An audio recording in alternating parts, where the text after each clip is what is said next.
Peter Rabbit and Other Tales by Beatrix Potter. The Tale of the Flopsy Bunnies. It is said that the effect of eating too much lettuce is soporific. I have never felt sleepy after eating lettuces, but then I am not a rabbit. They certainly had a very soporific effect upon the Flopsy Bunnies. When Benjamin Bunny grew up, he married his cousin Flopsy. They had a large family, and they were very improvident and cheerful. I do not remember the separate names of their children. They were generally called the Flopsy Bunnies. As there was not always quite enough to eat, Benjamin used to borrow cabbages from Flopsy's brother, Peter Rabbit, who kept a nursery garden. Sometimes Peter Rabbit had no cabbages to spare. When this happened, the Flopsy Bunnies went across the field to a rubbish heap in the ditch outside Mr. McGregor's garden. Mr. McGregor's rubbish heap was a mixture. There were jam pots and paper bags, mountains of chopped grass from the mowing machine, which always tasted oily, and some rotten vegetable marrows and an old boot or two. One day, oh joy, there were a quantity of overgrown lettuces which had shot into flower. The Flopsy Bunnies simply stuffed lettuces. By degrees, one after another, they were overcome with slumber and lay down in the mown grass. Benjamin was not so much overcome as his children. Before going to sleep, he was sufficiently wide awake to put a paper bag over his head to keep off the flies. The little Flopsy Bunny slept delightfully in the warm sun. From the lawn beyond the garden came the distant clackety sound of the mowing machine. The blue bottles buzzed about the wall, and a little old mouse picked over the rubbish among the jam pots. I can tell you her name. She was called Thomasina Tittlemouse, a wood mouse with a long tail. She rustled across the paper bag and awakened Benjamin Bunny. The mouse apologized profusely and said that she knew Peter Rabbit. While she and Benjamin were talking close under the wall, they heard a heavy tread above their heads, and suddenly Mr. McGregor emptied out a sackful of lawn mowings right up on the top of the sleeping Flopsy Bunnies. Benjamin shrank down under his paper bag. The mouse hid in a jam pot. The little rabbits smiled sweetly in their sleep under the shower of grass. They did not awake because the lettuces had been so soporific. They dreamt that their mother Flopsy was tucking them up in a hay bed. Mr. McGregor looked down after emptying his sack.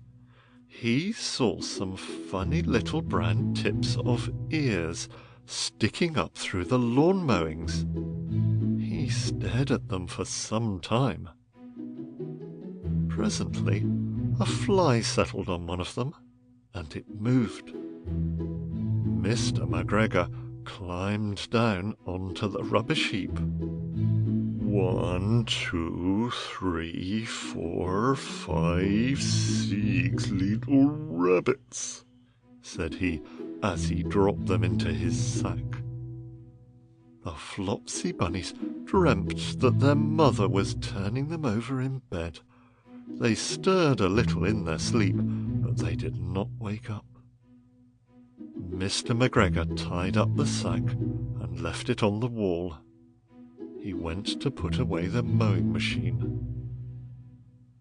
While he was gone, Mrs. Flopsy Bunny, who had remained at home, came across the field. She looked suspiciously at the sack and wondered where everybody was.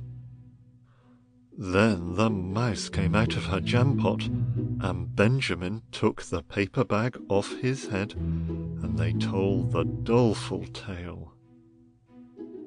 Benjamin and Flopsy were in despair. They could not undo the string. But Mrs. Tittlemice was a resourceful person. She nibbled a hole in the bottom corner of the sack. The little rabbits were pulled out and pinched to wake them.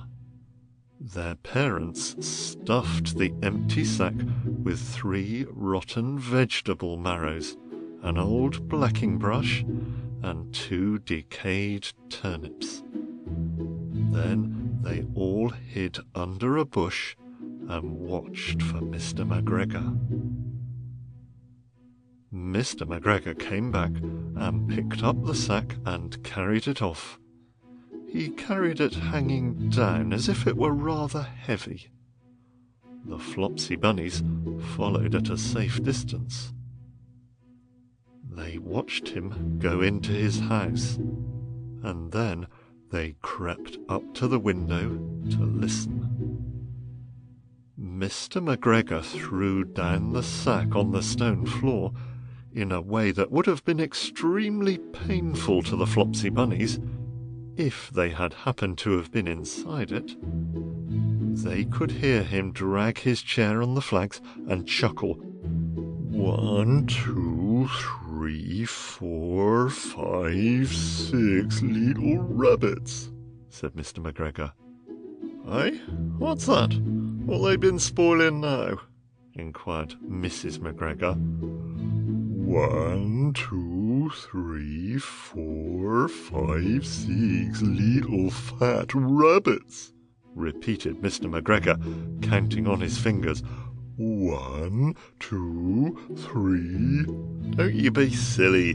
What do you mean, you silly old man? In the sack. 1, 2, 3, 4, 5, 6, replied Mr. McGregor. The youngest Flopsy Bunny got upon the windowsill. Mrs. McGregor took hold of the sack and felt it. She said she could feel 6, but they must be old rabbits because they were so hard and all different shapes. Not fit to eat, but the skins will do fine to line my old cloak. Line your old cloak? Shouted Mr. McGregor. I shall sell them and buy myself baccy. Rabbit tobacco? I shall skin 'em and cut off their heads. Mrs. McGregor untied the sack and put her hand inside. When she felt the vegetables, she became very, very angry. She said that Mr. McGregor had done it a purpose. And Mr. McGregor was very angry too. One of the rotten marrows came flying through the kitchen window and hit the youngest Flopsy Bunny. It was rather hurt. Then Benjamin and Flopsy thought that it was time to go home. So Mr. McGregor did not get his tobacco, and Mrs. McGregor did not get her rabbit skins. But next Christmas, Thomasina Tittlemice got a present of enough rabbit wool to make herself a cloak and a hood, and a handsome muff, and a pair of warm mittens. End of The Tale of the Flopsy Bunnies.